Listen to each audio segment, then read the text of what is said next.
Viewer discretion is advised. Good morning, as liquid gold starts pumping up from the eastern horizon. I greet you in the knowledge that you are watching Safari Live. Ready.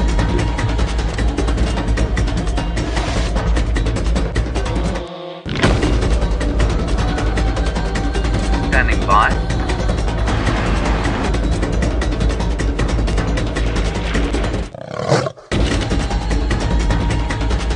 Five, 4, 3, 2, 1. You are live, you are live.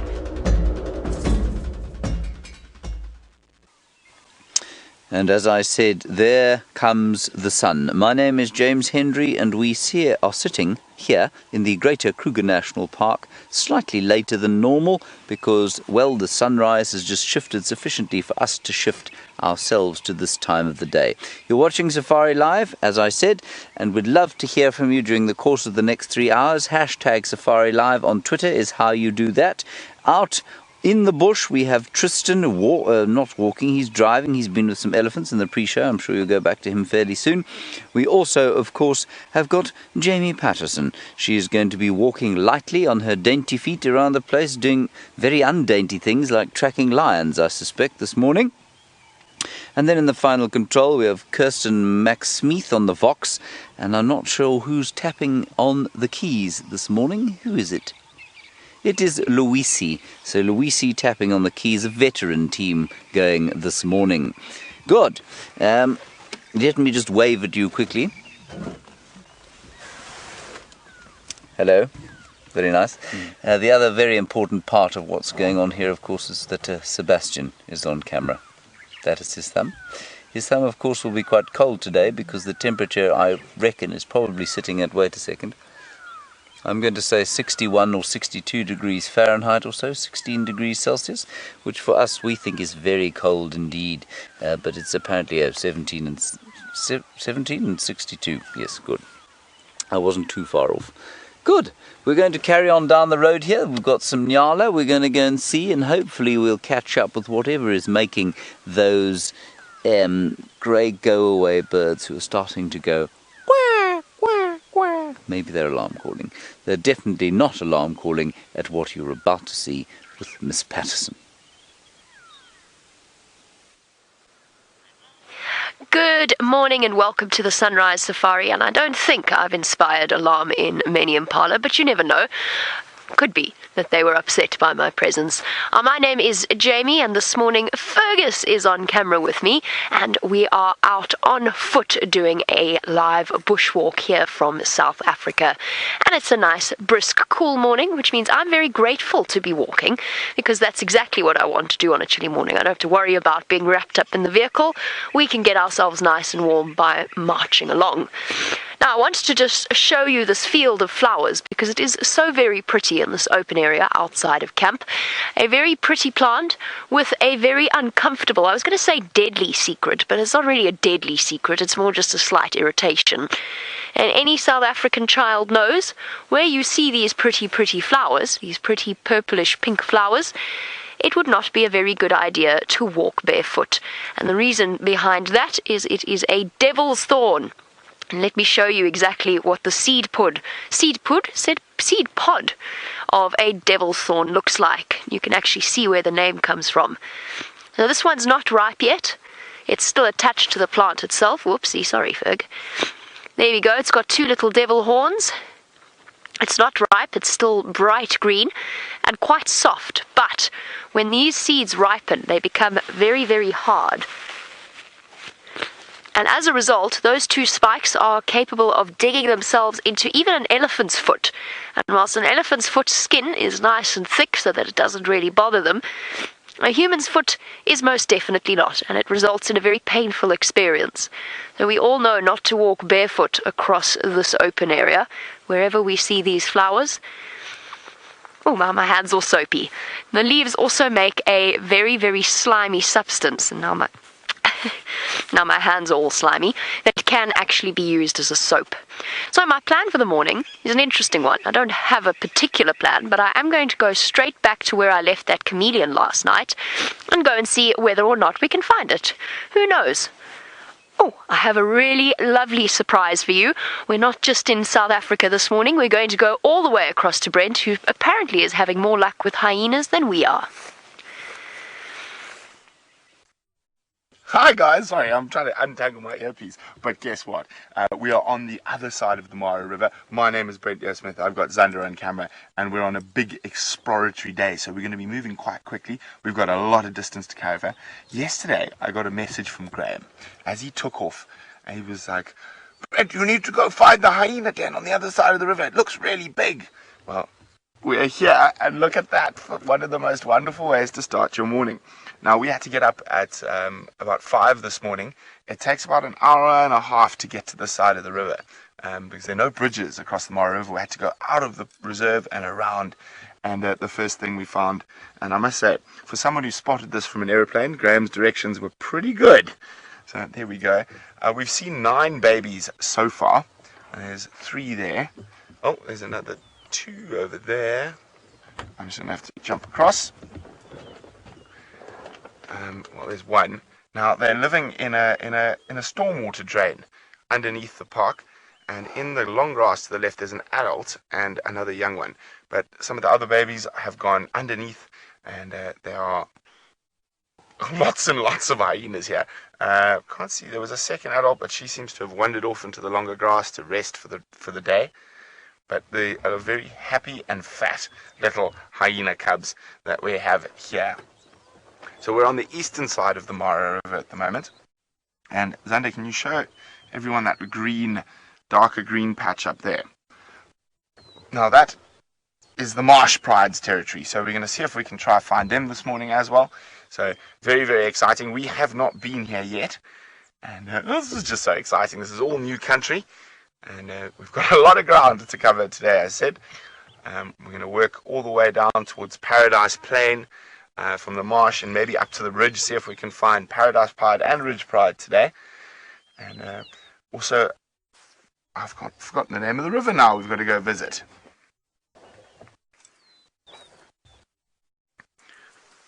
Hi Lorena. Lorena is wondering, do the hyenas lead to lions? Sometimes they can lead you to lions, but not necessarily all the time, and specifically not when you're around a hyena den. And the hyena den, the hyenas would try to keep the lions as far away from it as possible, and hopefully for the little cubs, that is, that the lions don't find them. Now, I think this is a very big clan. It's very difficult for me to judge. This is the first time I've seen any of them, but they are just too cute, and it's quite chilly here in the morning, so they're all enjoying a bit of morning sunshine. I've seen about 4 different ages.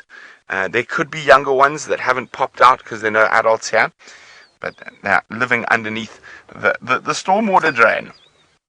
Hey, little one. That one has definitely got some character. Now, we're also going to be heading towards the Talek River, which is down to the southeast of us, and that's also one of the best places in the Mara to find leopards. Okay, so as I said, we've got a lot of ground to cover, but we will be coming back to this den a lot, I'm quite sure. But while we move on, seeing what else we can find, hopefully the Marsh Pride, it sounds like Tristan has got something large and grey. We do indeed, Brent. We have the largest land animal, and we have been absolutely spoilt by elephants in the last few days. But you can see this little herd is just starting to move, and it's a beautiful backdrop of that sun rising. Now, my name is Tristan, as you may have heard from Brent, and on camera today I've got Craig the Batman Zimmet, and like I say, we are with these Ellies. Remember, this is interactive, so you can get hold of us on #SafariLive should you want to know anything about elephants or about Africa in general. Now, we're very, very fortunate in that we've been having these herds around us the last few days, and they've been spending a little bit of time, and it's going to be really nice if these elephants do decide to stick around. It's always such a pleasure to have Ellies around Djuma and to have them close to camp, and to spend sort of long periods with them in amongst the herd is really very, very special indeed. So we'll try and spend a little bit of time with these guys. They are moving into quite thick bush, so I don't know how much longer we're going to be able to stay with them, but it's just at least sort of a good start to the day when we can. Now, thank you to all of you who have let us know about the lions at Arathusa. I was going to head that way anyway, so I definitely will go and try and see if I can't find them. I would imagine it is... Oh, isn't that nice with all the dust coming down? Sorry, my girl, are we in your way? I think she wanted to feed off that bush, but she was being polite enough not to break it onto us, so that was very nice of her. And you can see they're now slowly starting to move off. I think from here we probably won't be able to follow them too much. It is very, very thick, and with elephants, it's one thing to follow them in big open plains like we did last night when we were around Wildebeest Dam, but when you're in thickets like this, the sort of movement and the hitting of trees is not an elephant's favorite thing. So when they go into big, deep thickets like this, it's better just to leave them and let them carry on. But you can see there's a few little babies in here as well, and they're all making use of lots of the vegetation that we have in here. And I'm laughing because one is busy pushing a tree almost onto us at the moment, just off to our right-hand side. There's in that bush there. There's pushing trees all over the place, so you've got to be a bit careful when you're with the elephants in thickets like this. They sometimes don't take cognizance of the fact that you are close. And there's a little baby that's also trying to push over. You see that, Craig? There's that little baby there. He's trying to push over that tree, but it doesn't have the strength to be able to do it. What are you doing? I don't think you can fit through there, little one. Maybe it's going to use it as a scratching post for the ear. Isn't that funny? You're being a little clown this morning. Now, let's see if he's going to try... Yep, typical elephant fashion, just force our way through. I wonder if it's going to start scratching its bum. Sometimes elephants, they love a good bum scratching. You'll find this tree of that size would be perfect for a young elephant to try and scratch their bum and to try and sort of exfoliate the sides. And often they'll go up against it and sort of rub. It seems like this little one has decided against that, though. You notice the little fork-tailed drongo that's just come in? So this is quite a common bird to find with elephants in sort of herds like this. The drongo is waiting for the elephants to disturb insects, and as the insect is disturbed, the drongo can then come down and hawk that insect. So it's a really great place for a little bird to be. Just follow in amongst the herd, and they'll get lots and lots and lots of food items as they move along with them. And you'll find drongos are quite clever. They follow rhinos, big herds of buffalo, herds of elephants like this, and generally they find quite a lot of food. Now you can see how amazing this is. We had a whole bunch of elephants in front of us, and as they've started to move now, they've just basically disappeared. It becomes almost impossible to see them in thickets like this. You would think a very big, large animal like an elephant would be very easy to see, but you can see when they go in places like this, their coloration works so well to just disappear. I mean, there was 10 elephants in front of us a short period ago, and now we can just see the one over there. And the light this morning is absolutely beautiful. From where we're sitting now, we're staring straight into the light, and all the grass has got this beautiful yellow hue as the seed and inflorescence is picking up that light. It is very, very pretty, but it's got a definite winter feel to it this morning. It's sort of crisp, clean air. It's definitely a few degrees colder than it has been over the past few weeks. It's about 20 degrees this morning, I think, is what Kirsty told me. So it's not that warm at all.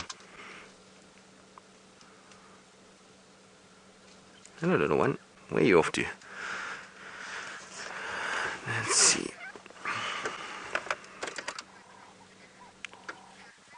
So, Catherine, you're wondering if it's not dangerous for us to be in such close proximity to the elephants. Well, it could be if we just drove into the middle of the herd like this and tried to sort of force our way in. Then you can sometimes find that the females can get a little bit sort of aggressive about it. But generally with elephants, if you can park ahead of them and they then come towards you, it's almost like they've accepted that you are there and they've made the conscious decision to come close on their own accord, which means they're normally quite relaxed about it. So it's okay for us to be very close to them as long as we don't push them and we don't try and sort of drive right in amongst them. That sometimes can get them a little bit upset.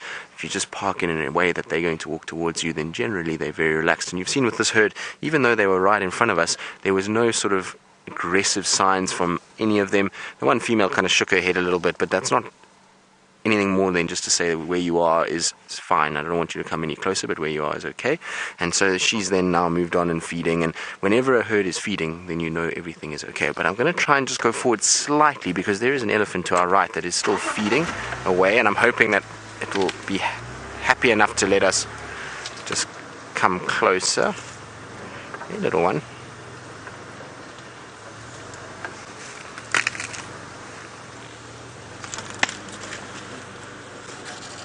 And What is amazing is to watch these elephants with their feet and how they are clever enough to know that their feet can be a massive point of leverage. So you'll often find that they'll stand on something and then they use their tusks and their trunk. So you see, look how it wedges it between the trunk and the tusk, and then it pulls. And there we go. You clever thing. Well done. Isn't that amazing? Now, what it's going to do with that, it's not actually going to eat the wood of that particular branch that it's got there. It's now going to crunch it, and watch how the branch will actually roll in the mouth. And so what it's doing is it's using those big plate-like teeth to basically break up the bark, and then it will use its tongue and its trunk and start stripping off pieces. And by the time that elephant's finished, that stick should be completely devoid of bark and almost stripped. You can see the part that was in the mouth on the right hand side there is being stripped slowly but surely, and you can actually see the little teeth imprints there where it's chewed. There we go, look at that. Isn't that amazing? So it's literally just stripping all that little bits off, and the reason why it's doing that is because the red underneath the bark there is called the cambium layer. Now the cambium layer is the sort of transport system for a plant, so it takes the nutrients from the roots up to the leaves and is the best part of a tree to eat, especially in the winter months when it's devoid of sort of leaves and varying other things. And so that's what it's after. You can see a bit of that red there, and that's what they're trying to eat. They're not really wanting that sort of hard woody outer bark. They just want the sort of inner red bark that's going to be a lot tastier. But isn't it amazing how you can actually see where the teeth have crunched down, and it won't stop until that branch is completely stripped bare. And in the winter months you see it a lot more than you would now, but you can see there all the teeth marks. It's absolutely amazing. It's incredible to have technology that we do, and to have these cameras that can get so close in that you can actually see that is astounding. Look, there you go. Well done, you're a very clever little one. And this is not a very old elephant. This is probably about a 9-10-year-old, and it's already, you can see, got the sort of intelligence and knowledge to know exactly what it's doing to be able to get the right food. And in this sort of period of the year, it's such a nice time for elephants because they've got such a sort of variety of food to eat. There's still the grasses after this late rain that we've had, and then you've got all the trees at the moment. There's flowers, there's even fruits on some of the trees, so it's a great time to be an elephant.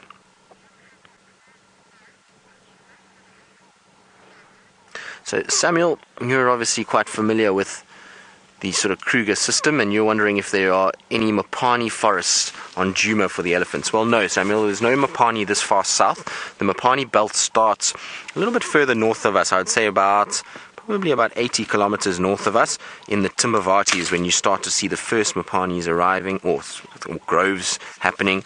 And so the elephants will often move up there and then back to Djuma again. So because we're in this open system and the elephants can expand this massive area, they'll go up into the Mopani belt and feed up there, and then they can come back down and get a bit of a different food source down in this area. The problem with the Mopani belt, particularly in the last sort of 2 years, is there's been very little rainfall up there, and so it means there's not that much water around for big herds of elephants, and so you find that a lot of the elephants have actually moved further south just to make use of water. Luckily enough, though, there has been good rain outside of the reserve this year along the Olifant system. So the Olifant is a river that flows north of us, just on the southern edge of the Mopani belt, and so there will be elephants that will be able to make use of those Mopanis, particularly in the winter when the rest of the plants start to lose their leaves. The Mopanis tend to hold on to them for a little bit longer, and you'll find lots of elephants up that way feeding. But you can see how this elephant has completely dismantled that tree. There was a tree standing there, and now that is the last of the multi-stems that have come up.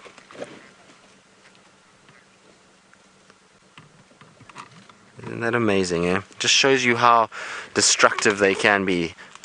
And look at how much power they've got. They've just snapped that branch in half, and all because it's used the power of its head and the tusks and the trunk just to be able to break that. Absolutely amazing.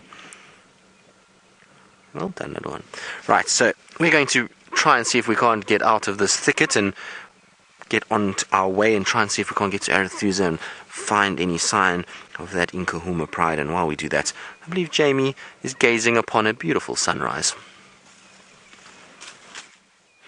I am gazing upon the beautiful sunrise and contemplating whether Tristan will ever forgive me for the mistake that I made this morning when I completely forgot that we were changing our time to half an hour later, and went and banged on his door and woke him up and told him he was late, and then felt really embarrassed. And there's nothing worse, because we've all done it as safari guides. it happens. Every now and again you miss your alarm, you oversleep. It's a horrible, horrible feeling. You get such a fright and you sort of get so angry with yourself for sleeping in. And of course, I was the one who was completely off, and I woke him up about half an hour early. And I feel so guilty. I really do. I feel absolutely horrible. Hopefully one day he'll forgive me. I would have been seriously unimpressed if it were me. Anyway, so here's the chameleon tree. Now, where's the chameleon? That is the question. I doubt it would have moved particularly far during the course of the evening. And chameleons are territorial. They have their little territorial area, which might be a couple of trees dotted about. It depends, of course, upon the density of a chameleon. But it's going to take some serious concentration to try and figure out exactly where it might be. Luckily, I've got Herbie, who, of course, always accompanies us on these bushwalks, helps to keep us safe and helps us to find things. But we're not winning, are we, Herbie? No. It's got to be here somewhere. Surely it wants to be sunning itself on a cold day. It looked so freezing cold last night when I saw it. Wait, it was... Where was I? I was here, and it was clinging on somewhere here. I doubt it would have moved far. Might have moved to a different tree, of course. That's a possibility. It's much easier to spot a chameleon at night than it is during the day. And it's not a small chameleon either. And this is why this camouflage works so well. I hope it's not on the ground somewhere, and then we'll never find it. We'll never manage that. It's hard to imagine a little chameleon trying to navigate its way through this long grass. Okay, it's competition now. Between Fergus, Herbie, and myself. Which of us finds the chameleon first? Let's figure it out. Or you, I suppose. And while we do that, and while we search for it, James appears to have found some signal, and he's with a beautiful antelope. It is a magnificent little herd of kudu here, everybody. And certainly far less challenging than finding a chameleon. Just the most perfect light. Temperature's not bad. And the kudu are filling me with a deep sense of peace as they wander gently off towards the north. They've been feeding in the little drainage line here for the last little while. And now, it's largely a little bachelor group. There are a few females, but it seems to be a bachelor group dominated by that very large male we started with. And the sun is at our backs, so we're feeling rather like, this Tuesday morning, has dawned perfectly for us. And both Seb and I, I'm sure I haven't even discussed this with him, are very grateful that we're not in the traffic on the way to the office. Not so, Seb? Oh, for sure. Right, let's go around the corner, see what's...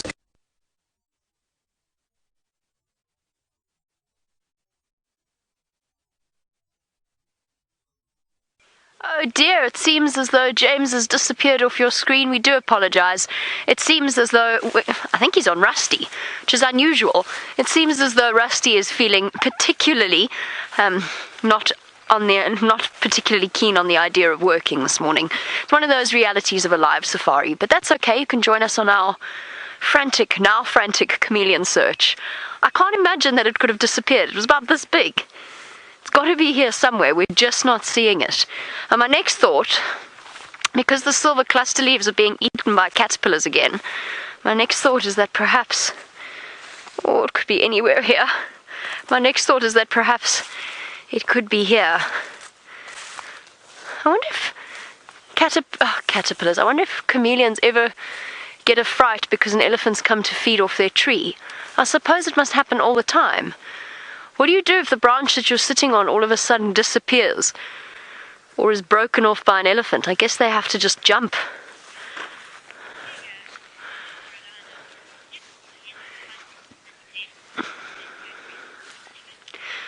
And Tigger in North Carolina, we spoke about the fact that chameleons are territorial. You want to know if they will fight to the death for territories. Usually not, it's not usually that serious, but it can happen, especially if you've got a very mismatched combination. If one is a really big chameleon and one is quite a small chameleon, it can happen that they can kill each other. It is something that I found a chameleon once before, a dead chameleon that I suspect was killed by another chameleon. I also found a chameleon that had been in a fight with a snake. Which snake was it now? I think it was a brown house snake. It was something relatively innocuous, and this chameleon and the snake were both dead. Snake was crushed, chameleon was crushed. I don't know what happened. It was some kind of epic battle that must have been amazing to witness, but shame, neither of them made it in the end. They were both obviously injured each other beyond repair. Right, next tree. Surely, in the cold, this chameleon can't have vanished.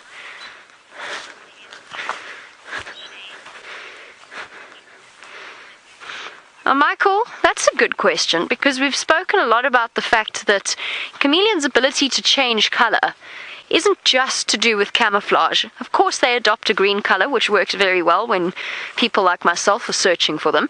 But one of the things that they do is change colour according to mood. And you want to know, will they change colour to thermoregulate? Will they change to a dark colour so that they can warm themselves up in the way that foam nests frogs do, which is exactly what they do. They go very light when it's hot and quite dark when it's cold. I don't think that chameleons do that, but I could be wrong. I think that's a really very good question. I might have to go and do some more research on it.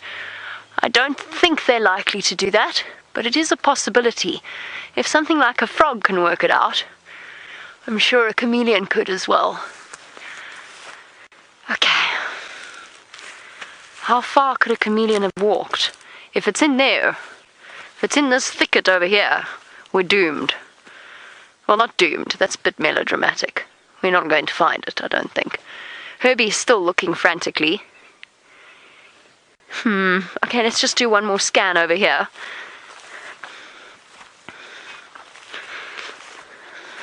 Well, the marvellous news is that I can concentrate on the search for our wayward chameleon, because James has found signal once again and a different antelope.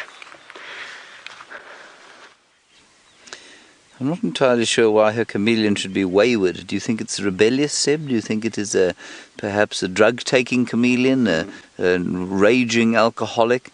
Who knows? It'll be interesting to know when we do find it. We have found a little bit of signal. The great Anwar, who I don't think many of you have met Anwar yet. He is our technical man at the moment, and he has rebooted some or other thing or other and told it to do something or other, and our signal seems to be okay for now. So we will look at these wildebeest in the hope that that situation persists.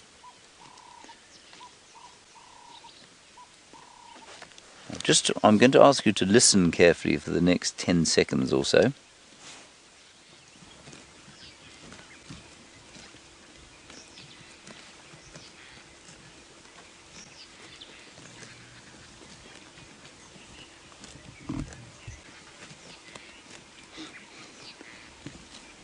Don't you love that sound of the birds, but also the tearing of the grass as the wildebeest move through here? And it reminds me of the fact, of course, that when we talk about predators, we normally only mean sort of lions and leopards and hyenas and wild dogs and that sort of thing. But for every single living organism out here, there is a predator. And from an ecological point of view, we describe what these wildebeest are doing as predation. They're preying on the grass. But the grass, very resilient. Now, Patricia, you are wondering when the best time of the year to come on safari is. Patricia, it really does depend on what you want to see. There's no best time of the year. There are different times of year, and you will get, especially in this area, you will get an extremely different experience depending on where you come. So I normally split this little discussion into 4 different periods. I suppose you could call it summer, spring, winter and autumn. If you come between, I always forget where I start though. I think I start in sort of March. March, April, May, I think, is a lovely time of year. Temperature is the best. It's not too hot anymore, and the rains have sort of abated, which means that you're unlikely to get rained on. The grass is still beautifully green, and the bush is lush, and there are lots of flowers and things around, but the bush is thick, which means that the game viewing isn't possibly quite as good as it might be at other times of the year. Then if you go into, what did I say, March, April, May, then June, July, August, the winter months, it is cold in the mornings, so you can be quite chilly when you're on safari in the morning, but not cold enough for it to be unpleasant if you're from a sort of higher latitude area. Then what's happening then is that the water is starting to dry out. And as the water starts to dry out, so the bush starts to thin out a bit, it goes a bit brown and copper coloured, and the animals start to concentrate around the water. So although it doesn't look lush and verdant at all, and it's a little bit chilly, and some people find the look a little bit harsh, the game viewing is pretty good. Then, from a game viewing point of view, I suppose that September, October, November would be the best. And that's because it is dry. And to many people who are from sort of more green climes, you find that they find this sort of vegetation fairly unattractive. And they find it unattractive because it is that kind of, it's almost grey. Especially if you haven't had a very good rain season before. There's very little vegetation. There are no leaves on the trees until sort of a bit later on. There are the wildebeests, and it's very hot and very little in the way of rain. But the game viewing is excellent because all the animals are concentrating around the little bit of water and the little bit of food that there is. So the game viewing is superb. Then you move into sort of December, January, February. It's hot. The rains have come and you may get rained on, but there's this just glorious flush of life all over the place. All the baby antelope are around, and it's just a real feeling of great joy and sort of verdant happiness, if you like, because of the amount of life that there is. But it's hot, vegetation getting thick again, so game viewing perhaps not quite as good. So it really does depend on what you like. I don't think there's a best time of the year. All times of the year are wonderful.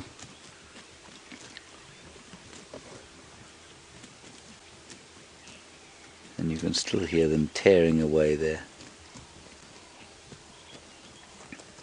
Look, they're in such good condition. Look at the way the sun is shining off the fur there. That's always a really good indicator of an animal's condition, as is that long mane.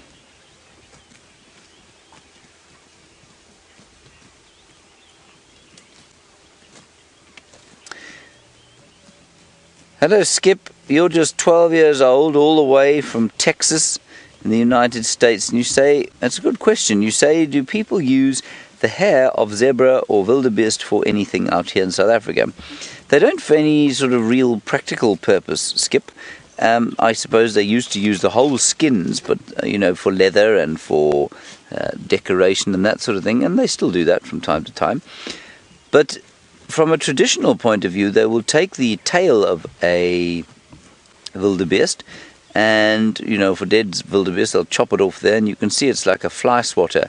They'll put beads around the top, and there's not every culture in South Africa will do this, but some cultures will do it. They put beads around the top, and they wrap it up, and it becomes I don't even know what the word would be. It's something that a traditional healer or what you might term a witch doctor would carry around with him and use it to sort of cast spells, if you like. And it becomes a ceremonial thing that many traditional healers carry. But other than that, no, I mean, it's not used for weaving or for making any kind of cloth or anything like that, no. There on the road, we've got a lovely herd of impala that are slowly coming towards us. Some young males, all of them very happy to have escaped the attentions of one of the dominating males at the moment. And they seem to be sampling elephant dung. Now that's not that unusual. In winter, it's not that common now. But of course, other than the undigested food that there is in the dung, it does contain bacteria which are excellent for digesting. for digesting vegetation. So it'll help them perhaps line their stomachs. It's fairly typical this time of the year as we go into the winter, so the dawn chorus becomes that much more quiet. Now, Skip, you are asking again whether we eat antelope in South Africa. Absolutely we do. They're very delicious, some of them, depending on how you cook it. But we don't eat animals from this area. There used to be a time when there was a sort of quota. There was a little hunting quota on things like impala, and they do issue quotas for impala from time to time, and then they use the term harvest. A few impala might be harvested, but that's very unusual. So mostly, Skip, the antelope in this area don't get eaten at all, and certainly nothing other than impala gets eaten out here. But you can buy venison. There are special farms in South Africa that will farm animals for meat. They will farm wild animals for meat. And it really is very good eating. These wildebeest, there's a little wildebeest calf right next to us here who's being particularly confiding about life. Hello, wildebeest.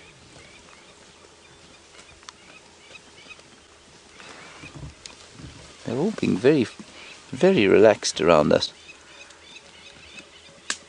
I think it must be Sebastian's relaxed French manner that is making them so relaxed around us.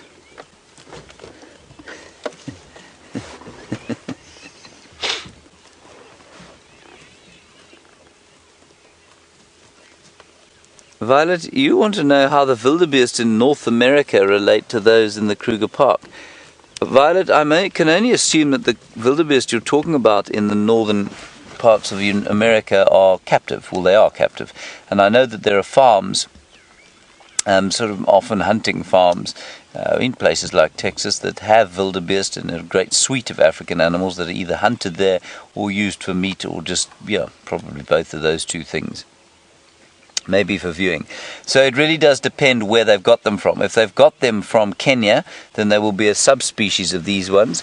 If they've got them from South Africa, they'll be exactly the same species of here. But it's important to note that no wildebeest occurs wild in North America.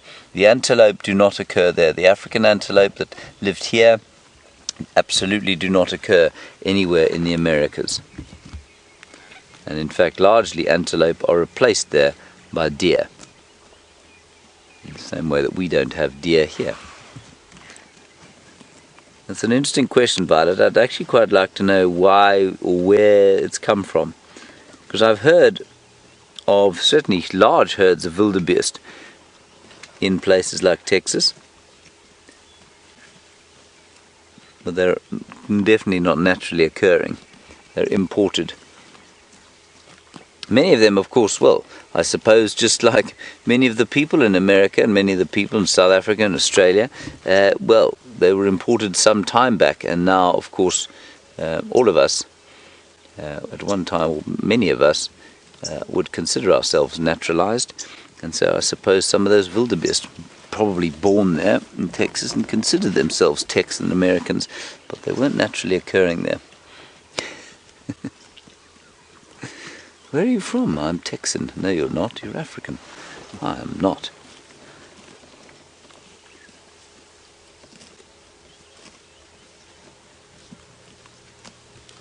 It's a very sweet little scene. It's a very peaceful, bucolic wilderness scene of antelope grazing peacefully across the woodland, unharassed and free of the attentions of lions and leopards and hyenas and wild dogs.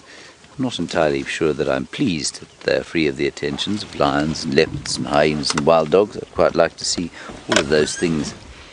Let's reverse back slightly.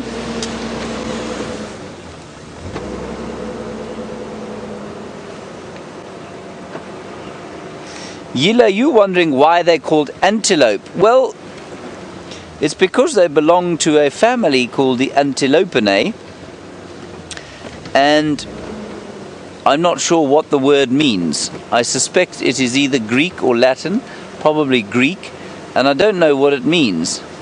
But I suspect somebody is going to tell us, and then we will both be informed, Yila.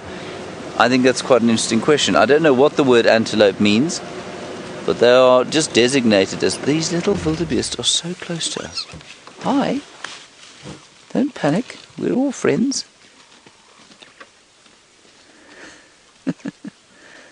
Oh, they're so cool. Hello.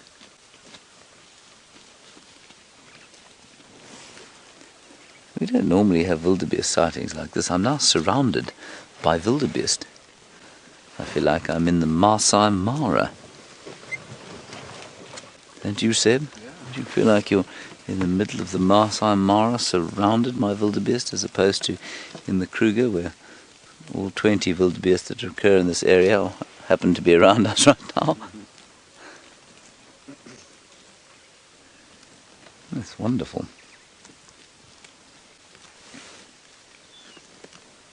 And they're now perfectly positioned for the sun, which is very nice of them.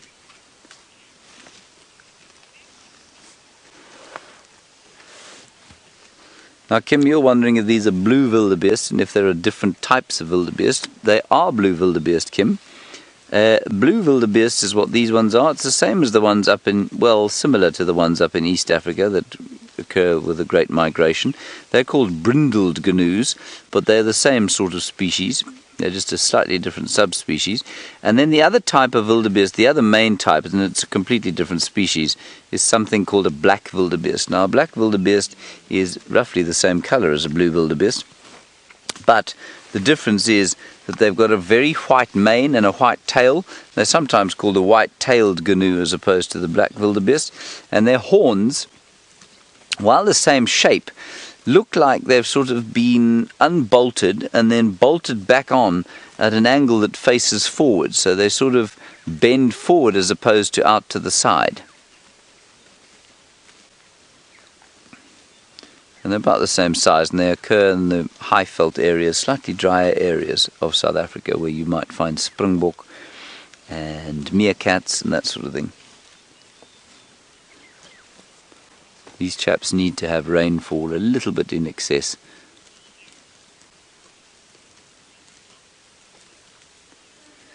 Now, Megan, you're wondering about whether they are related to zebra or not. Now, the best way to do that, and the way they're separated by order, is by the number of digits they have on their toes. Now, these are part of the order that belongs to the order called the even-toed ungulate. So they've got two cloves to their hooves, much like cows or pigs. And then the zebra and I think the elephants as well, actually. No, they're in a totally different order.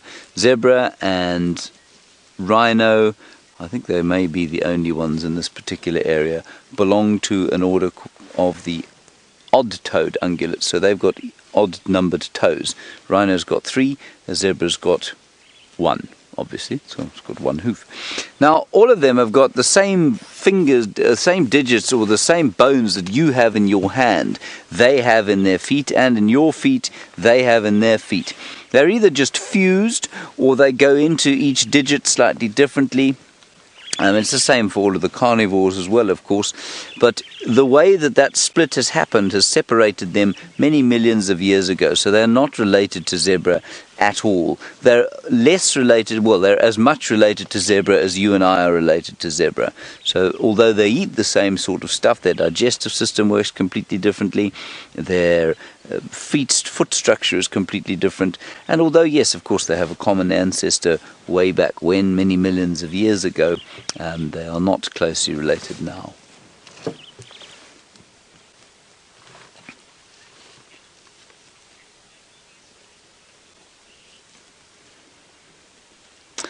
Now, Kitty Cat, you've asked a question, and there are two aspects to it. You said, are antelope more closely related to sheep and goats as a species?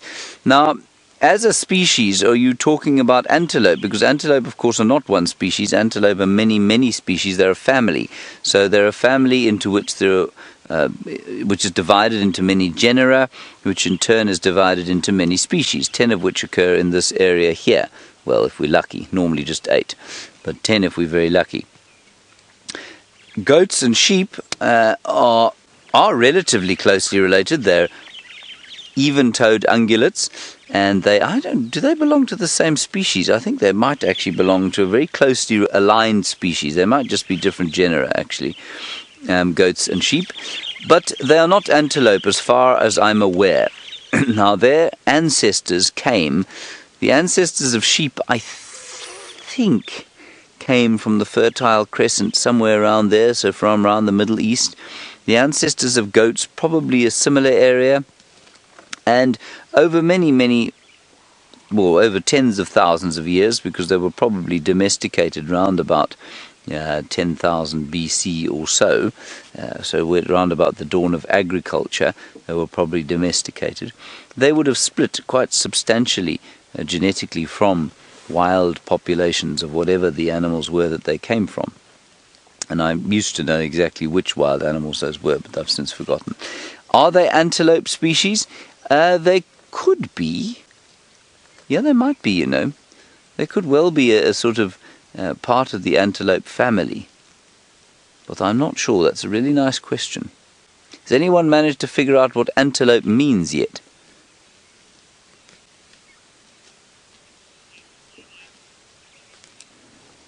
Naturally, my great rescuer is Judy H. again. And apparently,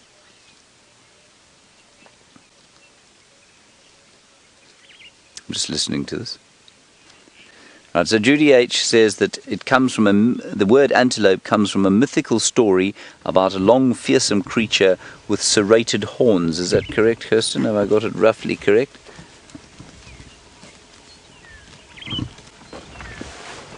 Yep. So that's where it comes from. And is it Greek?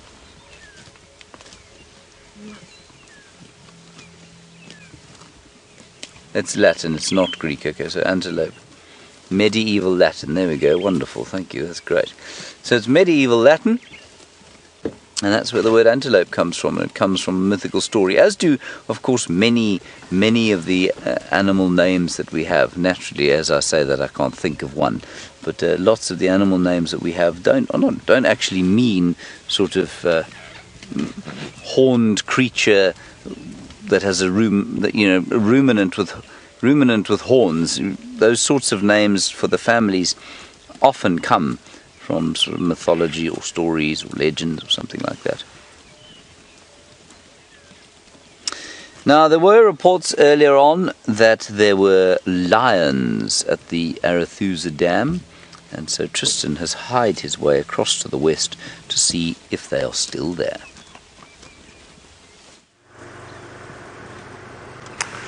We have indeed, James. We've come across Arathusa in the hope of finding these lions. Now, I'm not sure what lions were seen on the dam cam, whether it was a male or female. So if you did see them and what time it was, then you can let us know on #SafariLive.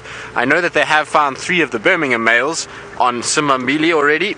So if it was a male lion, then I don't think we will find them. But I am driving just slowly around Arathusa just to see if I can't find any tracks so far. I have not found a single track of a lion. So I'm hoping that maybe wherever they are, if they did go to the dam, if it was the Nkuhumas, that they've decided to rest somewhere close by.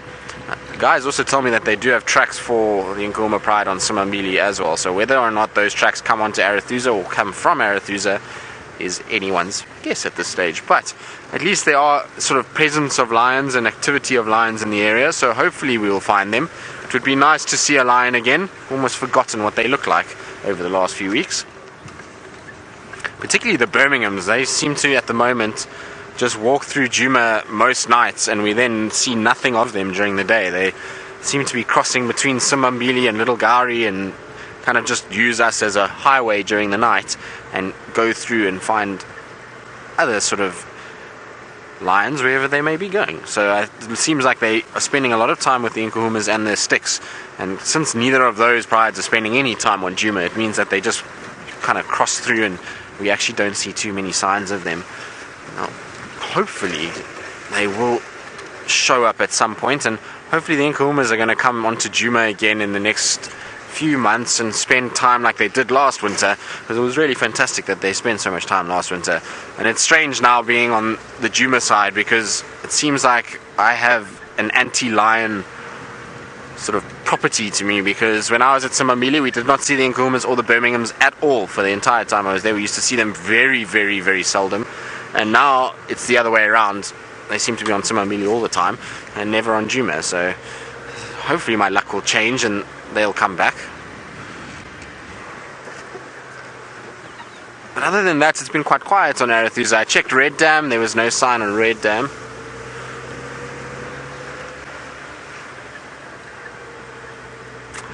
So, Tammy from Hyena, you're wondering whether any of the park is fenced for protection. Well, yes, Tammy. So the western edge of the Kruger National Park, or Greater Kruger National Park, should we say, is fenced. So the Sabi Sands has a western boundary. Then everything sort of to the northeast and east is open into the Kruger. And so that western boundary is fenced just to protect the animals from communities and to protect the communities from animals. So it's just creating a sort of buffer between the two so that we don't get too much human-wildlife conflict and get any sort of issues with that. So there is a fence that kind of runs along the western side. On the eastern side, there's a fence in the southeast of the Kruger Park area, and then it drops away into Mozambique around sort of the mid-sections of the Kruger, and then it's open all the way up into Mozambique and then into Zimbabwe. So it's really a very, very big expanse of land. It's 8 million acres, which is not a small area at all. And so there is a fence though on the western side, because otherwise we would just have too many issues of poaching and people getting hurt by animals because of the proximity of a lot of the communities to the reserve itself. Just remember that in this area there's a lot of these smaller communities that unfortunately there's no other work, and so they've settled very, very close to the boundary of the Kruger Park, and they use this as a sort of platform to be able to get a lot of work. And so, you know, the communities on the edges of the reserve have grown significantly because of the sort of tourism industry and lodges and the greater Kruger itself growing and getting bigger. So there is people right up against those fences, and those fences are then needed for the protection of both animals and people.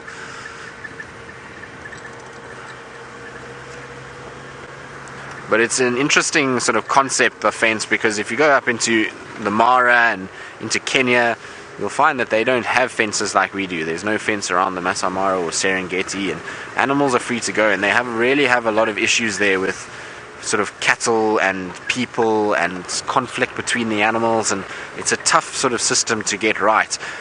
The lucky thing is in the Mara is a lot of those people have spent many, many, many years on the edges of those reserves, and they've kind of learned to live with the animals in a way.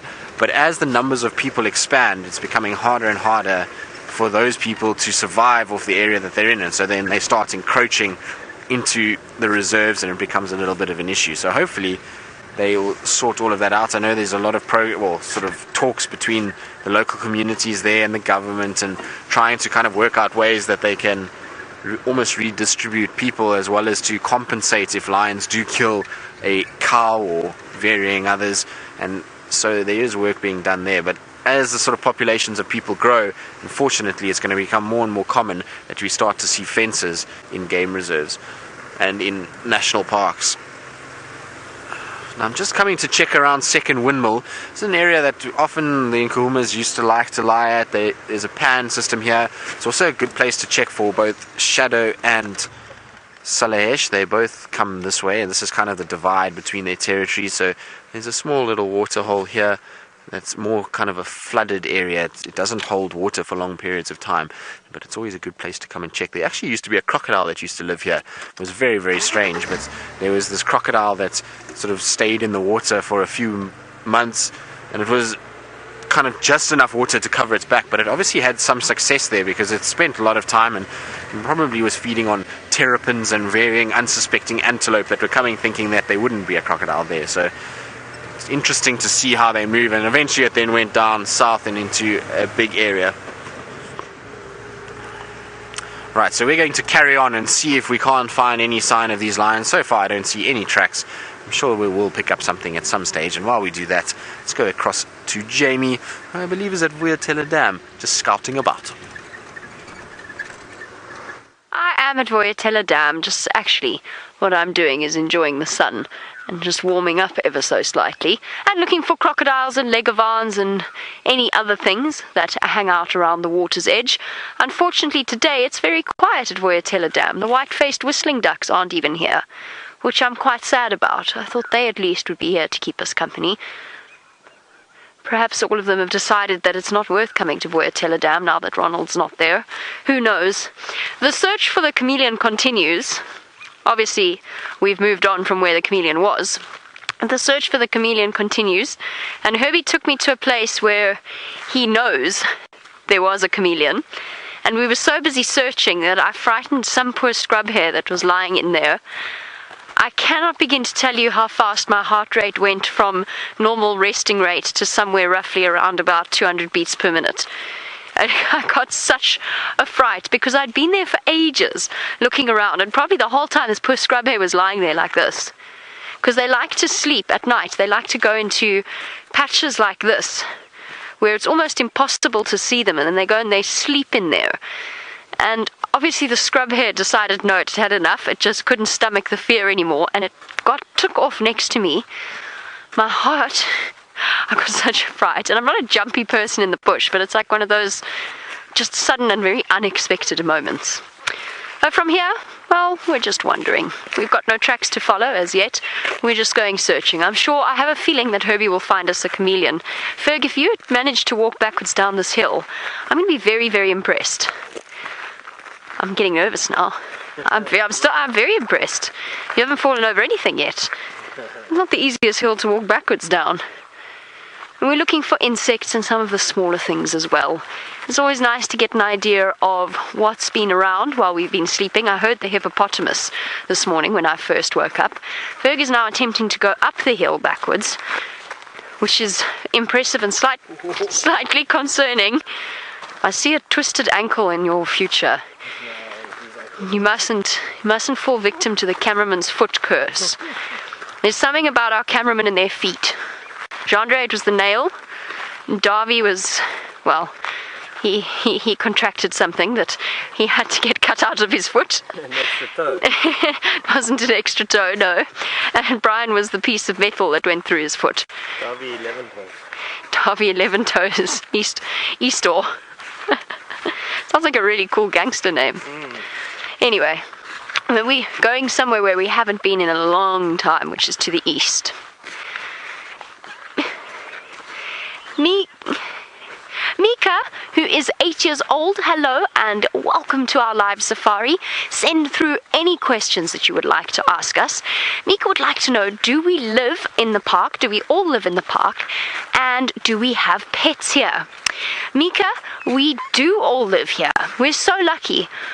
Our house, we've got two different houses, two different camps that we live in. One is behind where the guests stay over there, and the other one is just a little bit, it's hidden now behind the trees, but the other one is just a little bit to the left of it, and that's where I live. So we do all live on the reserve, because otherwise we'd have to get up very early in the morning to get to work. So we've got to be here early. We start our morning before the sun comes up, so it'd be impossible to get from outside of the reserve to here. And do we have any pets? Mika, we have a tortoise called Gregory, who lives underneath one of the rooms in our main camp, and Gregory is a girl, but we didn't check that before we named Gregory. And Gregory is a Speaks hinge tortoise that likes to eat fruit and bite toes.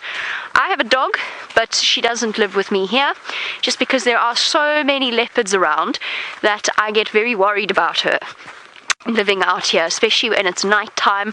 I don't want her to get attacked by a leopard. She's not quite big enough to intimidate a big male leopard or something like that. So she lives with my friend, who also lives on a game reserve, but where there's not as many leopards, so it's not as big of a worry.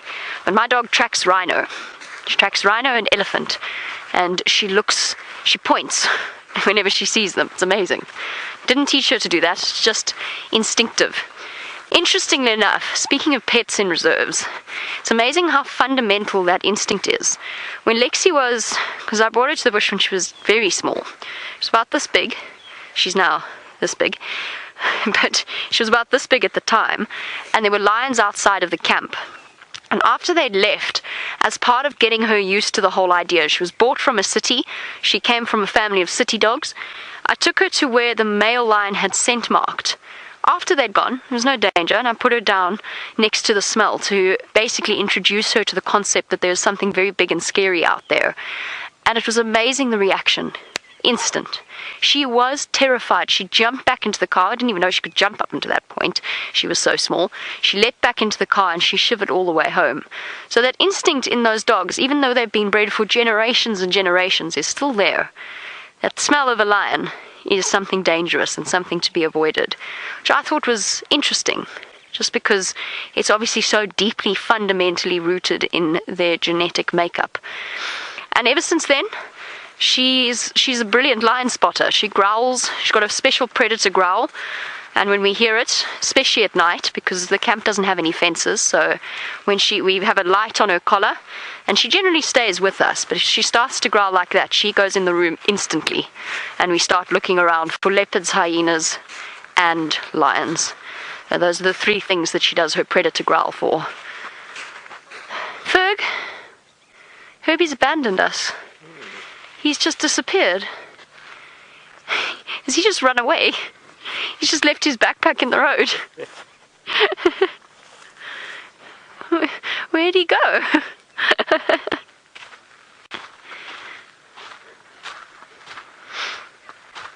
Should we take his backpack and run away, like school children?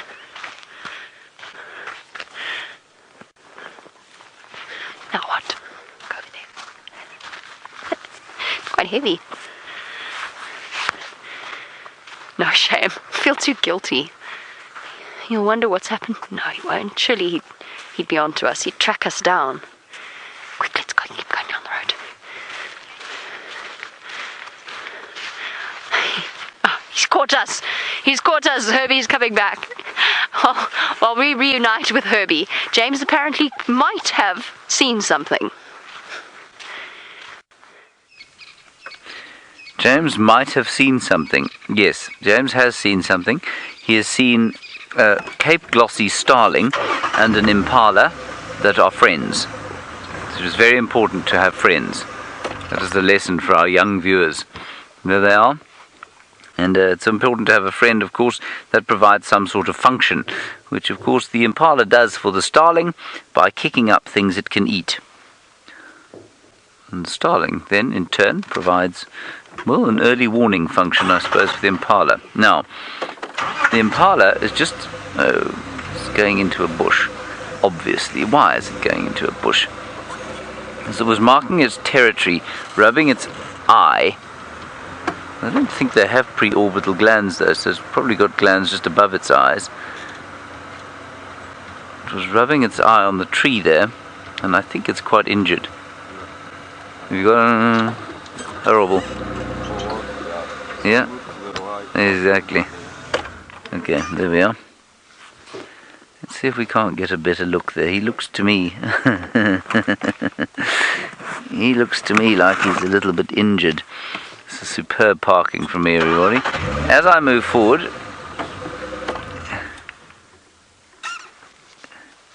he's almost certainly going to move back. You see the gash above his eye there? Or is that a leaf? It's a leaf. It still looks like he's got a shiner, though.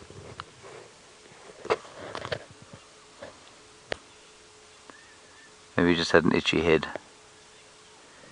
Move! Get out of there! Now. Please! He definitely looks like he's been bashed up a bit. I'm sure he's been fighting. There have been much snorting of late from male Impala.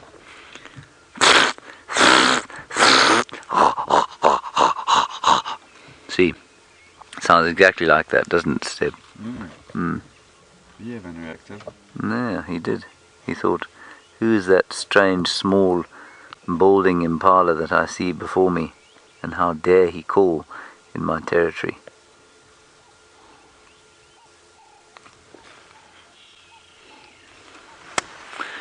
Right, I don't think this Impala has a huge amount more to offer us, but what I would like to look at just up ahead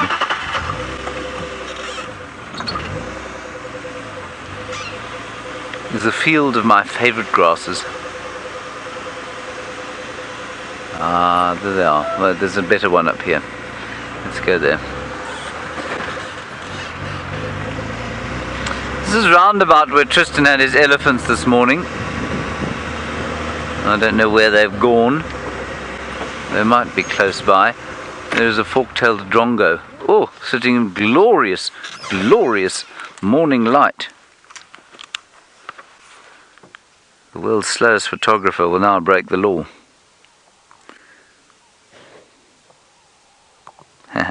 No, he looked away. Bird, look here.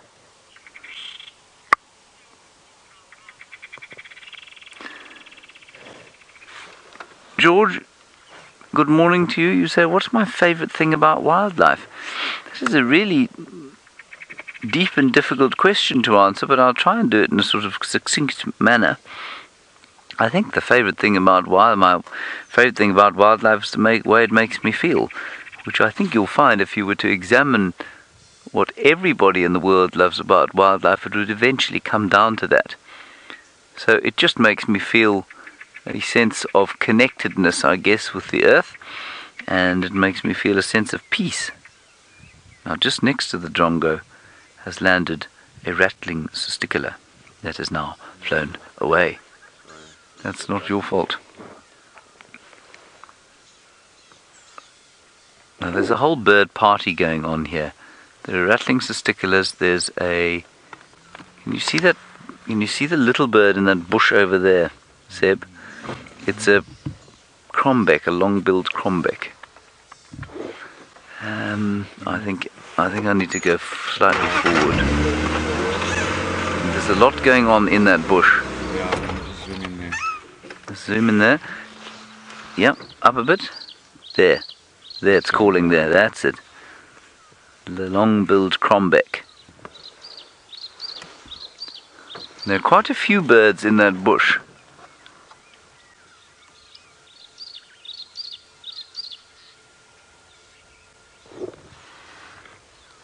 Little bird party going on. Pree pree pree pree pree pree.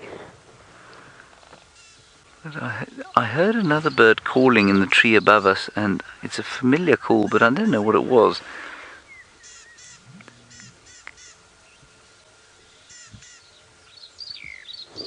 Oh, it's a really gorgeous morning now.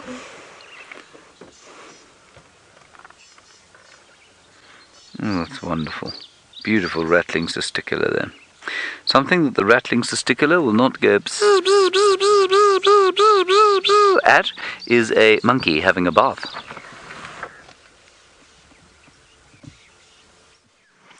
Well, no, the rattling testicular would not make a noise at the monkeys, but the monkeys being completely quiet is also not great for us because we're on the backside of Arathusa, and if all the monkeys are sitting in a tree like this, getting sunshine, and are not shouting at anything, it means our lions are nowhere near where we are. And I also had a report that all 5 of the Nkumas and 6 cubs are on Simambili, so unfortunately, unless that is one of the Styx lionesses, I don't know if we're going to have any luck with lions this morning. And like I said, with the monkeys being very, very quiet, I would imagine that lioness has moved off. And you can see they're all on the sort of edges of the tree, just getting a bit of sunshine. It's a beautiful sort of morning. Now that the sun is up, it's a lot warmer, and they're all just taking it very easy. It seems like a slow day for the Vervet monkeys this morning. Well, a slow start to the day, at least. I have no doubt that by the time they warm up, they will be up to no good, as only a Vervet monkey can be, and will be probably into the lodge and raiding around looking for food. We're right on the sort of edge of the lodge, and I'm sure this particular group goes in the lodge quite often to try and see if they can't steal things, and they normally wait until about breakfast time, so it's good just to sit in the sun like this and kind of take it easy and groom and have a little nap and absorb some warmth, and then they know that breakfast time, has it been a long night? Shame. That was almost like one of those moments where it realized that it's a Tuesday morning and not ideal, and kind of just flopped its head down, although now we've got an itchy foot. You can see how they kind of groom themselves and make sure that they've got nice clean coats. There's lots of sort of preparation and grooming work that goes in. Are you tired, little one? I'm sorry. We're keeping you awake. That can't be comfortable. It certainly doesn't look comfortable. Although, I suppose if you're a Vervet monkey and you've got your back legs up and you're as agile as they are, I suppose not too bad then. And you can see every time we move, it kind of tracks our movement just to see what we're up to and make sure that we're not sitting with some sort of predator that it has to worry about. Are you going to move now? No. Yes. Now just watch how agile these are. The tree that they're in at the moment is one of the nastier trees. You don't really want to be in amongst those thorns. It's a knob thorn and there are thorns everywhere. But you can see the monkeys are so agile, they kind of just bounce around between the thorns as though they're not there. It's quite amazing actually to watch them and how well they are able to move. They've got that very long tail that just helps them balance. And then there's opposable thumbs, which also just helps for them to grip the tree and move around. And there's another one that's just kind of sitting in the sun at the bottom here. Seems also like it's a very slow day for him. He's kind of hunched over. It looks like one of the males from the troop. It's difficult to see from this particular angle. But he's super chilled. He's loving the morning, sitting on his branch, watching what's going on. Come on, say hello to everyone. I think it's watching some of the others. When we first arrived, there were a few more in the tree, and they've kind of come down and they've gone into the thickets, and I'm sure they're going to go and start sort of scavenging and looking for food. And you'll find that they'll make use of a lot of the berries that are around on the buffalo thorns and varying other things, so I'm sure that's what they're looking for. Right, we're going to spend a little bit more time with our Vervet monkeys and enjoy the sunshine with them, and while we do, I believe James Henry has found a rather large grey animal to show you that would probably be enjoying the sunshine just as much. This is a massive, massive elephant bull. I suppose, let me go back with that. I think he gives the impression of being so massive because of those tusks. He's not an unusually sized fellow, actually. Of course he's big, he's an elephant, but those tusks make him huge. And as Seb, you may have just heard him breathing out quite heavily. He said, "Phew, he smells." And he does smell. He is in must. And his must, well, it smells, as we have mentioned many times, of course, like sweet leather. Sweet, sort of overripe leather.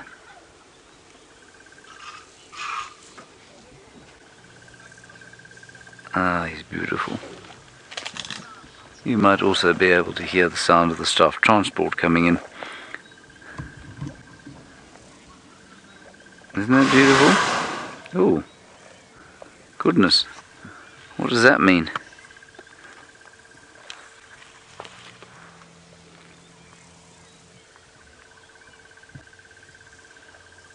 He is a magnificent fellow.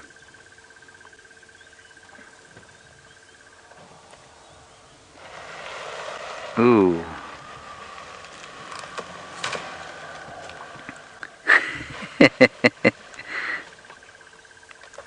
Did you hear that?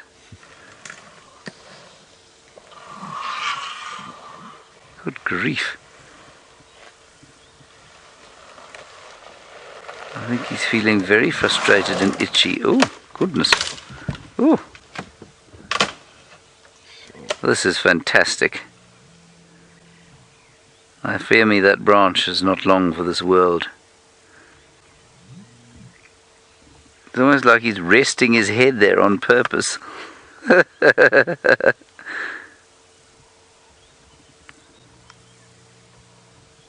think he's tired of those tasks. I think he is. Heavy. Yeah.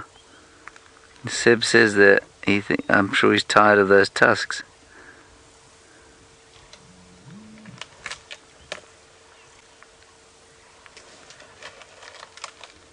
Oh, that branch is going to go.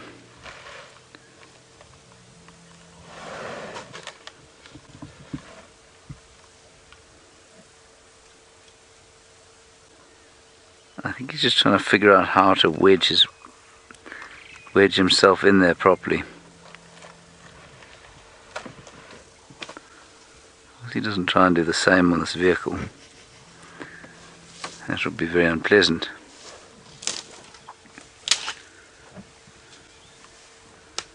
And he's coming round the corner now. see what he does. Nice and easy, fella. Nice and easy. It is at this point that one's heart rate starts to go up quite substantially. One puts the camera down and puts one's hand on the key. He's just smelling us. He's not showing any signs of overt aggression at the moment. So we're just going to wait right here and see what he does.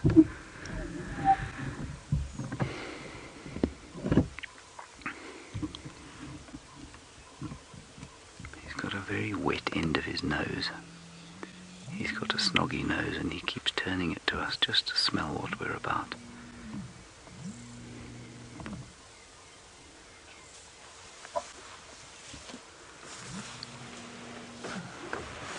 Get out of the way here.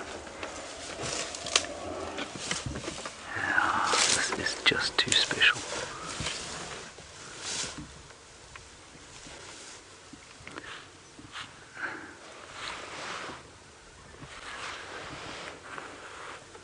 Hi, Mum. I'm just going to talk quietly. He is interested in us. He's not irritated, but elephants can become irritated when they are in this state of must, filled with testosterone. There we go, good fella. And also, of course, there are other vehicles driving around which he can hear. And so there are sounds, and he's listening to my voice and to the vehicles going past.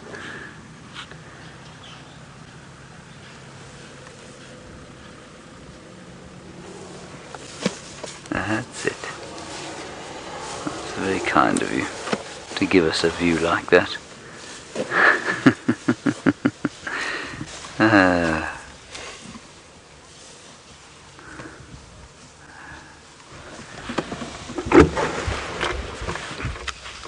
I thought I'd turn around and find a very grinning cameraman. That's exactly what Seb's doing. Siberia Zumi, we'll just wait here for a little while he feeds there. You say, do I suppose that elephants get tusk aches? I'm pretty sure that they do, in the same way that we get toothache. There is an enormous nerve that runs probably a third of the way down the tusk. It looks like an enormous squid, and I imagine if that gets infected, or if there's a cavity somewhere in the tusk that allows it or opens that nerve up to the elements, then I'm sure that it becomes infected, and that will then cause huge pain. And we know that elephants with toothaches or with abscesses can become extremely irascible, and they've done a number of autopsies on elephants that have had to, rogue elephants for example, that have had to be shot because they've become just too aggressive to deal with, and they've found things like abscesses in their teeth. So yes, they can get teethache and toothache. And there was one incident where a friend of mine who was very bright and didn't sort of pay a huge amount of attention to any of the textbooks that he read because he figured he could learn quite a lot himself, and indeed he did, but he used to observe elephants, and I remember the first time he came home from watching one that had walked over to a specific plant 3 or 4 times, broken the leaves off and stuffed them into the hole where his tusk had once been. His tusk had come out. So not only do they seem to get tusk ache, but I'm sure they also can medicate for the pain at various times if they have to. He is a magnificent fellow. We might try and get another view of him. It does get very thick into the area that he's heading. We'll follow him for a while, and I wish you could smell the smell. Oh. Alrighty, we're going to follow him for a little while. I think he's going to go into some thick stuff, but while we do that, Jamie has got certainly one of my mother's favourite flowers. Most beautiful flowers, and it's one that I've been trying to find for, gosh, I can't even remember how long now. But we have a viewer whose name is Violet, and Violet wanted to know if we have any African violets out here. So there you go, Violet. There is an African violet for you. It's taken me about a week or so. but we have managed it. You'll find, most likely, that Violet isn't even watching, and that Ferg and I have sat for the last 20 minutes. Not that I'm complaining, because I've been in the sun. I've been having a little, not quite a nap, but certainly a rest in the sun, enjoying the sounds of the bush. But there you go, Violet, if you are watching, or if any of you out there know Violet, perhaps you know how to contact Violet, please send Violet a screenshot of the African violet, so that they... Oh, Violet is watching. There you go. Hey, Violet, I found you an African violet. After all that, which was days later, the person who actually found it was Herbie, because he does have a fantastic memory for that sort of thing. I mentioned that I've been sitting here for a while. That's because all sorts of exciting things have been happening elsewhere. And in order to entertain myself, since we didn't actually find a chameleon, I made a chameleon. I made a sandcastle chameleon. I'm pretty sure that I don't have... That's an upside-down chameleon now. There you go. See, there's its head over there. There's the little flap. There's its eye. And there's its rather shortened tail. And there's its feet. Look, it's on a stick. It's gripping onto a stick. So I didn't find you a chameleon, so I made you one. Alright, I'll send you back over to Tristan, who is still with some primates.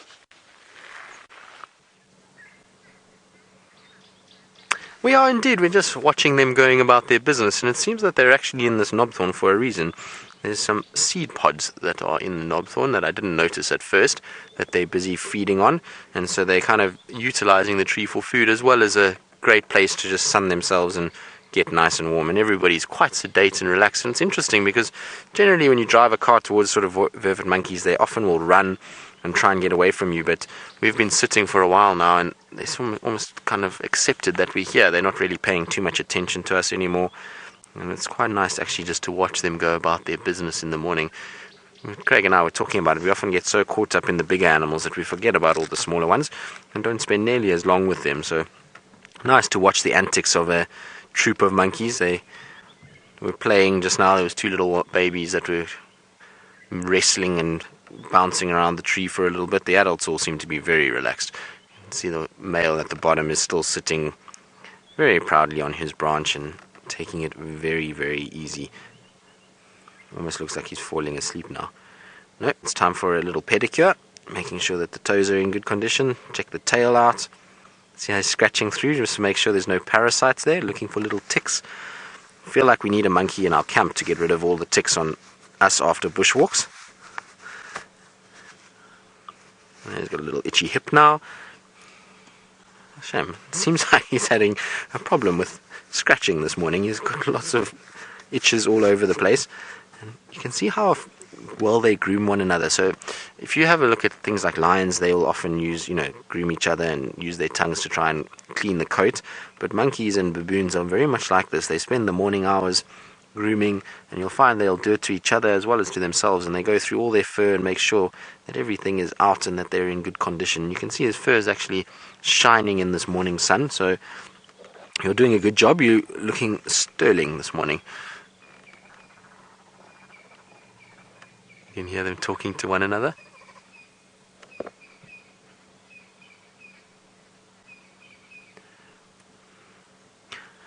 So, David, you're wondering if the monkeys have a home where they go to every night, or if they choose random locations. Well, they have to have sort of somewhat of a degree of differences, because if, let's say, hypothetically, they came here this afternoon and there was a leopard sitting on a kill, they're not going to hang around in this area. They're going to rather go and move and find somewhere else.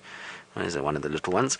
And they tend to kind of move around a bit. So you'll find that they have a sort of home range area where they know that they can find a safe roosting point for the night, and they'll go between those. So you'll sometimes find them sitting in this tree, then they might use a tree that's 300-400 meters down, the sort of dry riverbed that we've got flowing in front of us here, or not flowing, should I say, that following in front of us.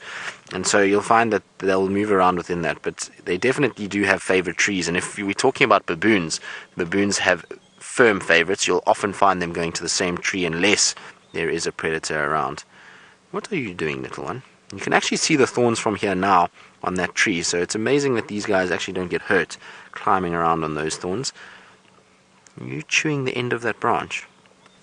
I'm going to try to see if I can't just roll forward a little bit so we can get rid of this tree in front of us while we look at this little one. Hopefully it won't disturb them too much. No. Sorry, Craig, I was just trying to get rid of the tree in front of the lens there. But the rest of them seem to be still quite relaxed. And you can see it's a massive tree that they're in.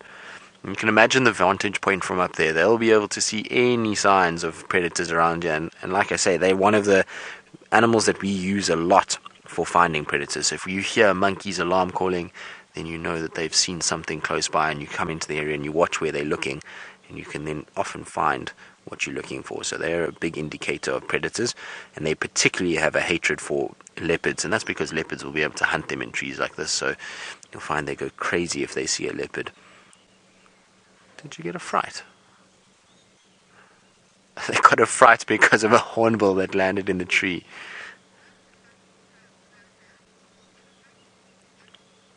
So STW, you're wondering if the monkey's tail will grow back if it's injured. Well, no. I've never seen a monkey's tail grow back. Most of the time, what happens with the tail is if it gets in some way damaged, it stays like that. I've seen quite a few vervet monkeys with kinks in their tail where it's broken, and tails that are a little bit shorter. It does happen to sort of, in nature's way, they have these sort of injuries that do happen, but it won't grow back. It's much like us in our arms. If you had to cut somebody's arm off, it's not going to come back again. Given that it is a bone structure that is there, it's not going to be useful. Now, I wonder what's going to happen. It wasn't a hornbill, it was actually a Burchell's cuckoo. You can see it's just come out now, which is quite nice in this morning light. You see it there, Craig? Just bouncing around at the bottom of the tree. To the right. To the right a little bit. There we go. So there's the Burchell's cuckoo, which flew into the tree and gave the adult male a fright, and now the little baby has come and was trying to investigate and has chased the bird away from those pods. And you'll see that this is what happens. The monkeys come in and they'll break these seed pods, which will allow something like a Burchell's cuckoo to be able to come in and feed as well. So all the species will work together to be able to access some of these food sources. Now it seems like our monkeys are starting to go into the thickets of this tree, so I think we're going to carry on. It's been quite nice to spend a bit of time with them, and I hope you've enjoyed it too. And we're going to head, I think, towards Arathusa airstrip and try and see if we can't find our jackals that hang around in that area, and then if there's any other signs of things around there. Like I say, unfortunately, I'm sure our lions are the ones on Simbambili. Now, while we carry on and try and see what there is at the airstrip, I believe Jamie has found something tall and spotty on her bushwalk.